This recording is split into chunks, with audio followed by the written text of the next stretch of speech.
pertemuan ini kita mulai.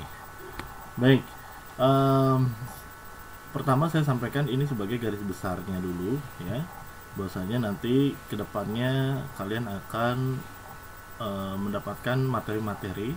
Maka dari itu nanti di akhir ini nanti saya akan bacakan silabus apa saja yang kita akan bahas. Namun untuk pertama kali ini saya akan memberikan gambaran umum tentang seorang entrepreneur ya. Jadi sampaikan what's entrepreneur. Entrepreneur itu adalah seorang yang dilihat dari resiko pribadi yang mereka ambil dalam mengejar bisnis baru, ya, inovasi atau bentuk usaha lain. Kemudian sebagai gantinya untuk mengambil resiko itu, mereka saling mendapatkan untung paling signifikan dari kesuksesan perusahaan yang mereka hadapi. Jadi seorang entrepreneur adalah seorang yang pengusaha, ya, seorang satria. Kalau di bahasa Indonesia kan namanya kewirausahaan. Kewirausahaan itu kata ibunya ke berarti ada kata kerja, ya.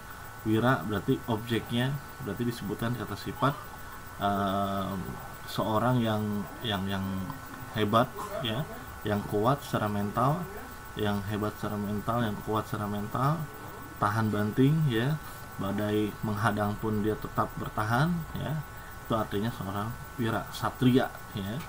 Dan usaha adalah seorang objek, ya. Usaha adalah yang berkaitan dengan dagang, ya, bisnis, kemudian usaha dalam bisnis itu kan ada dagang, ada produksi, ya, ada jasa.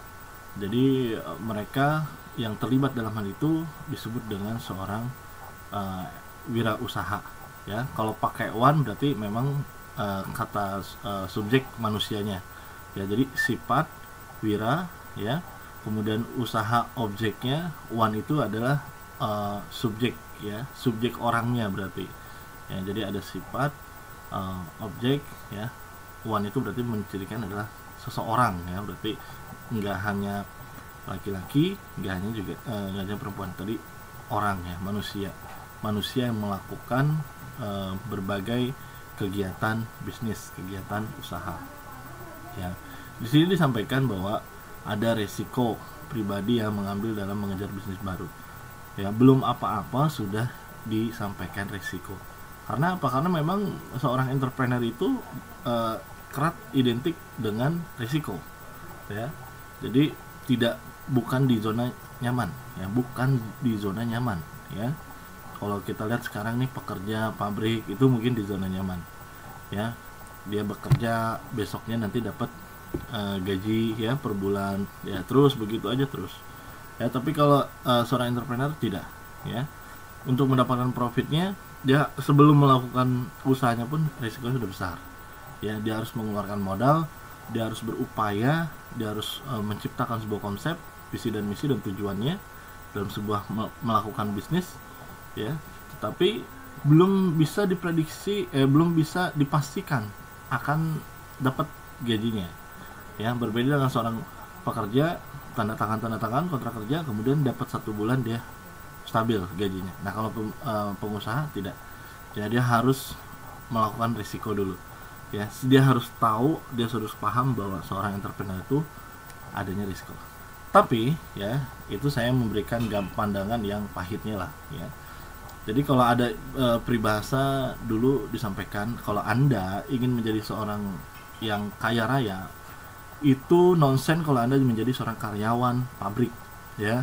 Anda bekerja di salah satu perusahaan, Anda bekerja di salah satu toko, itu tidak akan kaya, ya.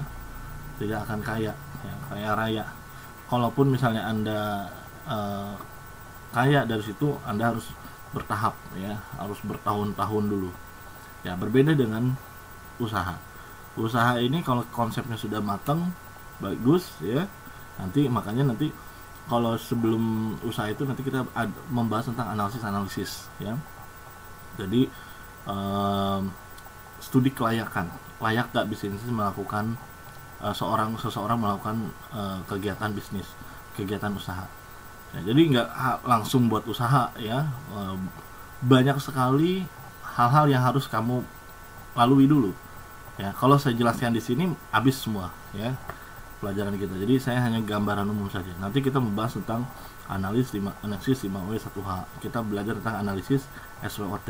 Nanti kita belajar observasi pengamatan peluang pasar, ya, analisis pengamatan pangsa pasar, ya. Terus kemudian kita bicara tentang strategi marketing.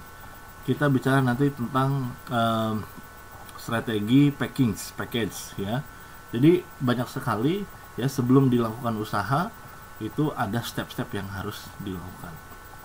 Nah, kemudian apabila kita mendapatkan keuntungan itu tidak terhingga. Kalau di entrepreneur itu tidak terhingga, ya. Jadi kalau karyawan mungkin gaji 3 juta, ya, ada 3 juta, ada 2 juta, bervariasi lah, ya. Tapi kalau seorang entrepreneur, kalau dia sudah mendapatkan profitable, dia tidak terhingga. Dan bahkan kalau dia meluaskan jaringan bisnisnya, itu bisa sampai besar sekali, ya, keuntungannya, profitnya. Ya, tapi di dalam seorang entrepreneur bukan yang dicari profit saja, ya, tapi ada nilai-nilai kejujuran, ya, fair play, ya. Kalau di pelajaran olahraga, ya, penjas itu fair play, jujur. Jadi bisnis itu bukan hanya mencari profitable, ya. Kalau di Islam kita bisnis itu mencari berkah juga. Oke, masuk kita di silabus. Di sini ada, ini ketutup karena ada video saya. Ada satu yang pertama, hakikat kewirausahaan. Kita nanti akan bahas tentang hakikat kewirausahaan, ya. Kemudian peluang usaha, produk barang jasa, kemudian mempersiapkan administrasi usaha, kemudian manajemen sumber daya usaha, sistem produksi, produk usaha, kemudian melakukan pelayanan usaha, ya. Nah, yang selanjutnya adalah media promosi pemasaran, kemudian analisis keuangan usaha, melakukan produk usaha, kemudian laporan keuangan usaha, evaluasi membuat usaha. Nah, ini kan kompleks sekali, ya. Sebelum melakukan usaha, kalian harus melakukan analisis, kalian harus melakukan observasi, ya. Kemudian kalian harus melakukan strategi pemasaran, ya. Nah, tapi semua itu dirunut dari awal, ya, nggak langsung harus dari A sampai Z. Jadi bertahap. Kaedahnya juga harus pas, nggak bisa nganclok-nganclok, ya. Terus yang nanti di tengah-tengah nanti ada analisis keuangan usaha, berarti bicara tentang laporan laba rugi, ya. Terus kemudian melakukan produk, membuat, ya, produksi, ya, berapa modalnya, berapa upah tenaga kerjanya, berapa biaya-biaya yang tetapnya dan tidak tetapnya, ya. Kemudian membuat laporan keuangan usaha agar terlihat itu si modal berapa, ya. Kemudian nanti si profit berapa, ya, si labanya berapa, ya, per harinya, per minggunya, per bulannya. Nah, itu nanti di laporan keuangan. Kemudian evaluasi, melihat, ya, bagaimana nih membuat usahanya. Oke, mantap. Lanjutkan kita melaksanakan usaha, ya. Nah, baik, cuman cukup sampai di sini saja yang saya bahas, ya. Ini hanya sebagai gambaran umum saja selama materi kita ke depannya. Jadi saya harapkan kalian nanti absen, ya, kemudian nama kelasnya disebutkan di kolom komentar di channel ini, ya. Di saya nanti absennya di sana. Untuk tugas nanti saya kasih kamu di Telegram, untuk Telegram. Tapi kalau untuk absen juga di kolom komentar di YouTube ini, di channel ini. Oke, terima kasih. Mohon maaf kalau ada kesalahan kata. Saya Harun Al-Rasyid.